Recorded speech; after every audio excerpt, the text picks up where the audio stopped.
like that. You don't handle it in the courtroom.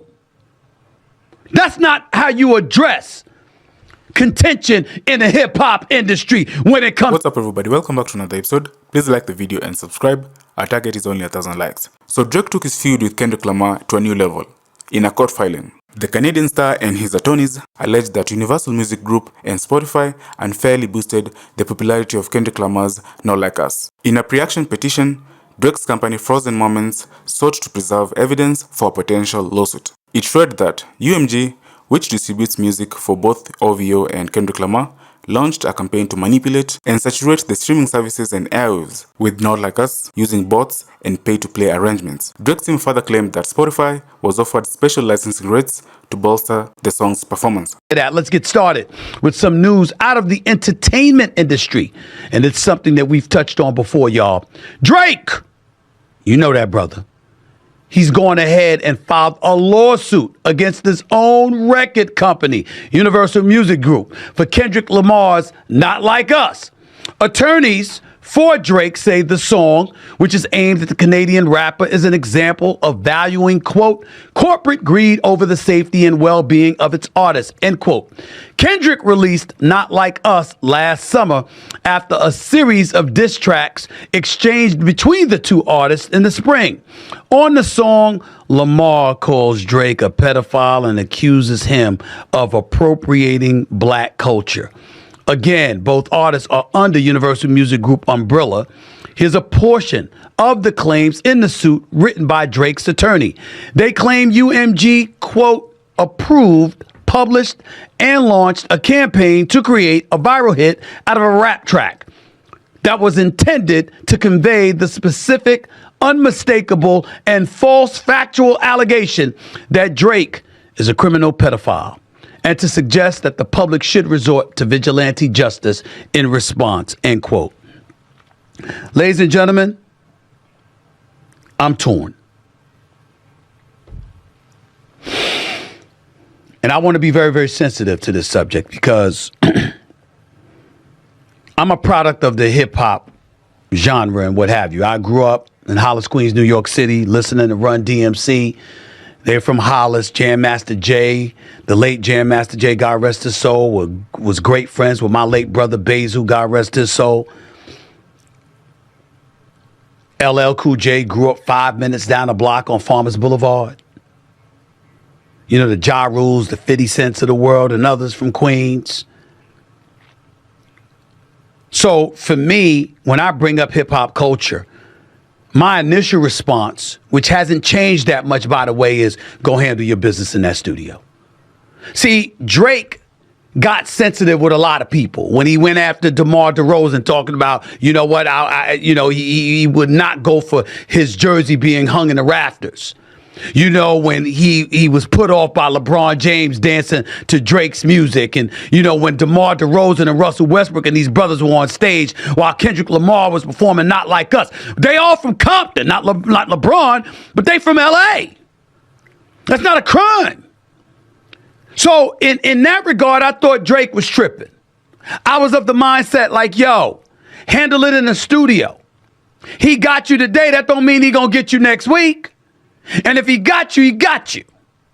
But if you got something better, something the eclipse Not Like Us, do that, because Drake, you that great.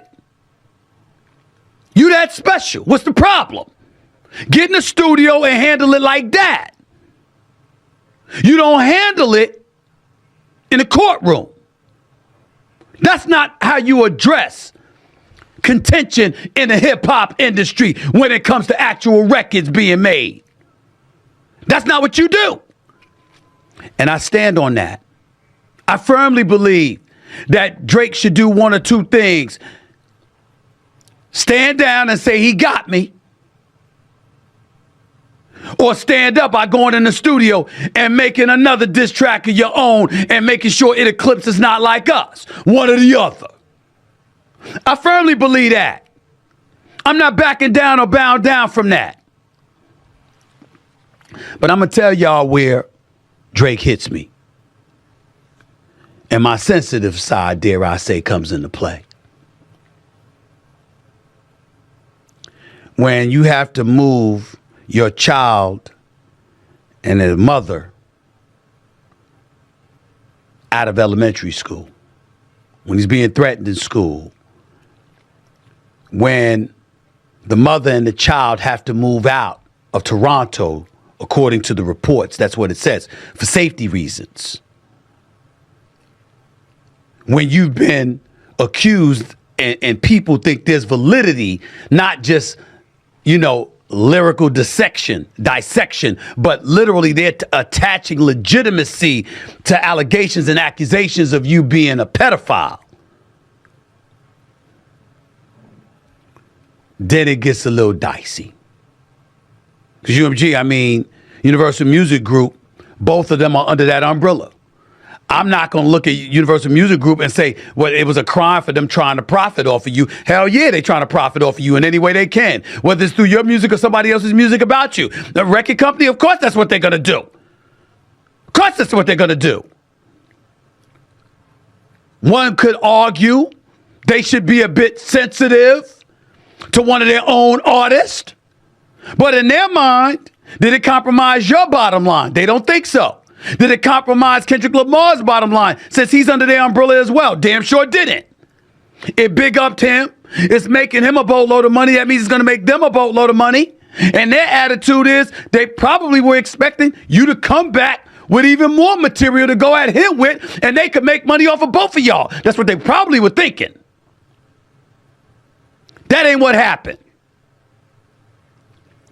So because that's not what happened, and when you consider the level of sensitivity that's been brought to the equation, because again, he was basically accused of being a pedophile, appropriating black culture, I don't want to hear all of that. That's a different subject for another day. But being called a pedophile, yeah, he's a dad.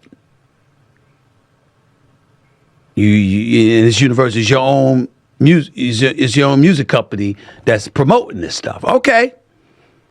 All right. I understand. I'm not as dogged against it as I once was, even though I still wouldn't do it. I understand where Drake's coming from. I just think that ultimately he's defeating the purpose, because in the end, you're a hip hop artist who's going to want your music to be absorbed by the masses in the future, because you're far from a finished product. And there's going to be an abundance of people out there that look at this as a weak way to come at somebody like Kendrick Lamar, who came at you the way that he did. They want you to come back the same way or bow down to the fact that you got shook. That's how people are. I can see both sides of this.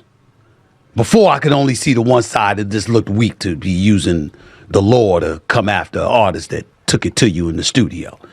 But I get where you're coming from now. I do see it. I still wouldn't do it, but that's me. A lot of people I know, but I understand why Drake could feel differently about this. I do. Coming up, he's a 3-time Super Bowl champion who is arguably the greatest tight end in the history of the National Football League. Travis Kelce joins the show as the